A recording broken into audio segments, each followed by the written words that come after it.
Hi loves, welcome back to my channel. Hello if you're new here, it's so good to have you here. Today I am filming questions about me slash assumptions about me. It's actually a quick fire one, but I talk a lot so it might not be as quick fire as I want it to be, so please bear with. I just asked over on my Instagram for people, and my Snapchat actually, for people to send me in questions about me, questions in general, assumptions about me, and let me tell you, some people did not hold back. They didn't hold back. So that's fine. Like I said over on my social medias, I will not take any offence to it. I asked for them, so I've made my bed, I've got to lie in it, so to speak. So I really hope that this video is entertaining or whatever. I am going to try and answer quite quickly because it is a quick fire and I don't want another 25-minute video to edit. 25 minutes for a first video, why did I think that was a good idea? Anyway, here we are. So I'm just going to jump right in and start to answer some of these questions slash assumptions. I hope you really enjoy the video. Let me know down below. Okay, I've got them on my other phone, so just bear with me because I'm going to be reading them off. I'm dyslexic as well, so it's a car crash waiting to happen, really. Okay, who are those two girls who's always on your Insta? Those are my two best friends in the whole world. They are Hannah and Emmy. I'm not going to say their last names because I don't know who's watching this, but they're Hannah and Emmy. They're my best friends and they're pretty much the only people you'll see on my Instagram. They're all over it. In fact, they've kind of taken it over, really. What's your favourite bath product from Lush? PS, proud of you. PS, love you. I love you too. I'm always proud of you too. My favourite bath product from Lush is Intergalactic Bath Bomb. It's like a blue, like a really rich blue, sparkly bath bomb, and then it like disperses into different colours. It's amazing, but then it leaves the bath water like blue sparkly mermaid water, and let me tell you, it's fab. Would you rather be a Barbie or a Bratz doll? Oh, that's hard. Barbie because pink, like girly, but then girly? Pink, girly. How did you say that word? Barbie because pink, but Bratz doll as well because they're pretty badass, aren't they? I want both. I can't choose. Always thought this is an assumption, always thought you'd sound similar to me but you actually sound really posh. I'm jealous. You think? I don't think I sound very posh, but I know this girl, she's from Glasgow, so I'm assuming that's what she means. Assumption, not gonna lie, at first I thought you were one of those hard-faced resting bitch lassies, but now I've gotten to know you, you're the most purest, kind, angelic, loving and caring human I could ever imagine. Never change. Thank you. Thanks. This is a question. My microbladed eyebrows are fading slightly. What could I use to top them up? Nothing too dark as I'm blonde / fair colouring. I used to use, when I didn't really have any eyebrows, I still don't really have any eyebrows, but I used to use Maybelline Tattoo Brow. It's like a gel and you paint it on with a brush, just kind of follow your natural eyebrow shape, and it dyes the hairs but it also kind of dyes the skin underneath, and it kind of just creates the illusion of a more thicker brow. That might help. They do them in different colours as well, so you would get one in a lighter colour for you, so that would probably help you. Please don't take offence, I love you really, but when I first saw you I thought you'd be really bitchy. Because you're so pretty, but you're actually a really lovely person. Thank you. I get that a lot. People think that I'm going to be a bit of a bitch. And I'm not in general, but I act accordingly, so if you're nice to me, I'll be nice to you. Awesome. If your love life could be described in eggs, what eggs would they be? Well, I actually showed this question to my sister, well, on FaceTime, social distance, all that, showed this question to my sister, and she was like, free range. Free range? I've been in a relationship for 2 years. But that made me laugh. Free range. No, not free range. Fried eggs, because I love fried eggs. And I love my boyfriend. So, there you go, babe. Bet you've never been compared to a fried egg before. What do all of your tattoos mean? They don't all have a meaning, so I'll just kind of go over the ones that do have a meaning, and then I actually know who sent me this, so I'll message you later about the other ones. But this one, it says the darkest light will soon burn bright again, and it is lyrics to a song that my friend used to play quite a lot, and I really like that song.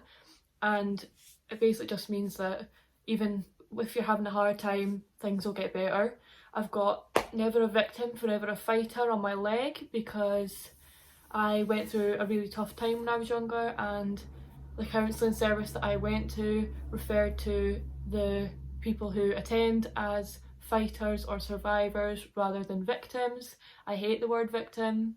It sounds like you're just like, you're weak and everything. Well, to me it does anyway. It might not to you, that's absolutely fine, but to me it makes me feel like I'm really weak and everything. So that's that one. I've got, I'm trying to show you, can you see it? Wow, that was a good angle. I've got a 4-leaf clover on the back of my leg. Me and my 2 best friends spontaneously got it done in Dublin. I love it so much. We've all got matching ones. Hannah's is on the back of her wrist and Emmy's is on the back of her arm, I believe, and then mine is on the back of my leg. I've got a feather, obviously this slap bang one, slap bang on my arm, that one. That symbolises when feathers appear, angels are near, and I got it done after I sadly lost one of my friends.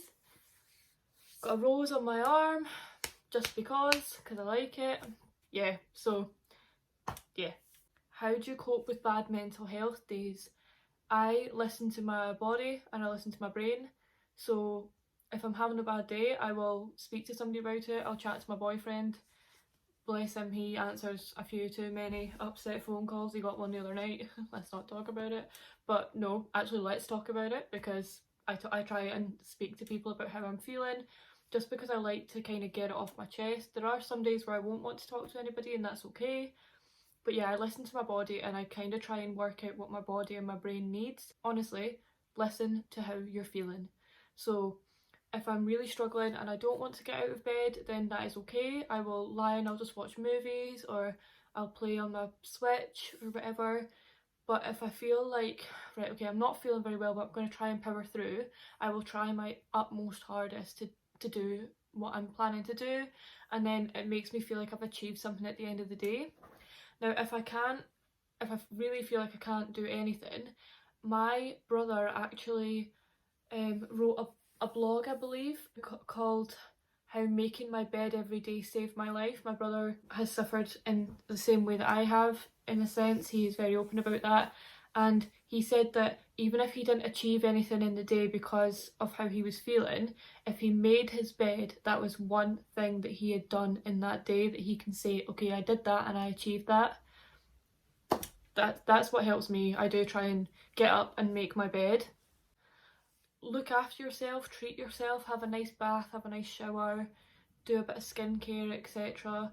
But my main advice would be to talk to somebody. Talk to me if you want to. I'm here to chat to. Just don't suffer in silence. A problem shared is a problem halved and all that.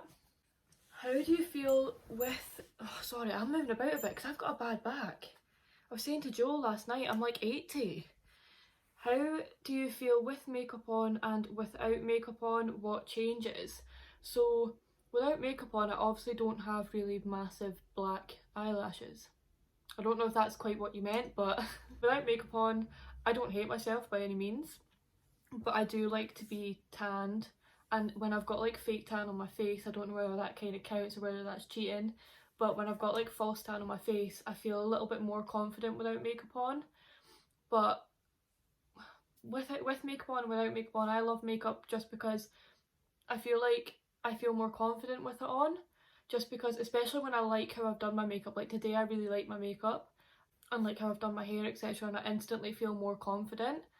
But without makeup on, I can go out without makeup on. I don't really mind. Like I do like to have makeup on, but it's more of a confidence thing, and it's a more of, when I like how I've done my makeup, I'm like, oh, I want people to see it. Like I want to take a photo, or I want to show my friends, etc. And it just makes me feel a little bit more like me.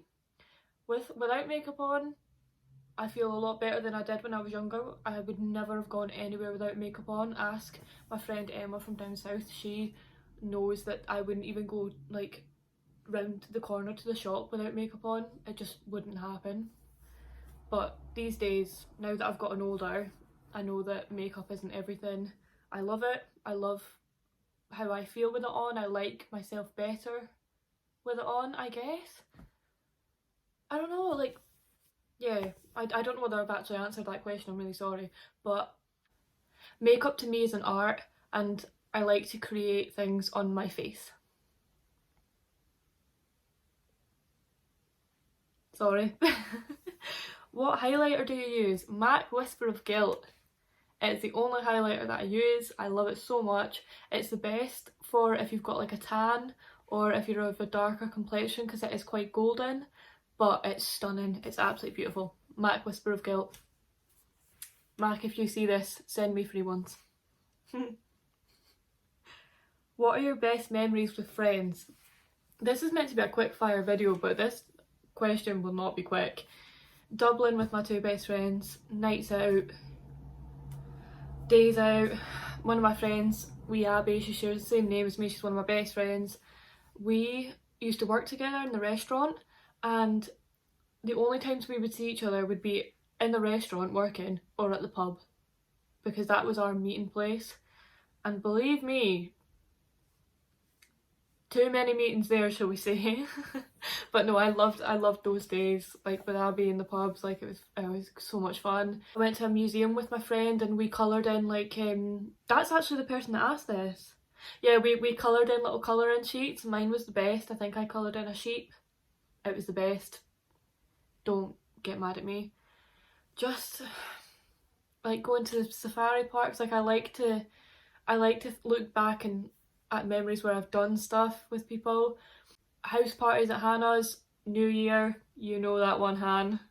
I won't out you on YouTube for that one, but you know what one I'm talking about. Just, yeah, I just love my friends so much. Favourite bottle of wine that isn't Echo Falls? Any.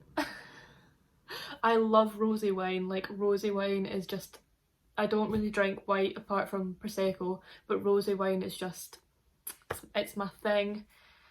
I don't really know like different brands, to be honest. If it's rosé, I'll drink it.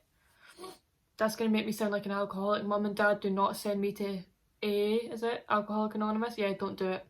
Assumption, you're feisty. Yes. What is your dream job? Okay, I love this question. So I love my job at the moment, but it's not what I want to be doing for the rest of my life.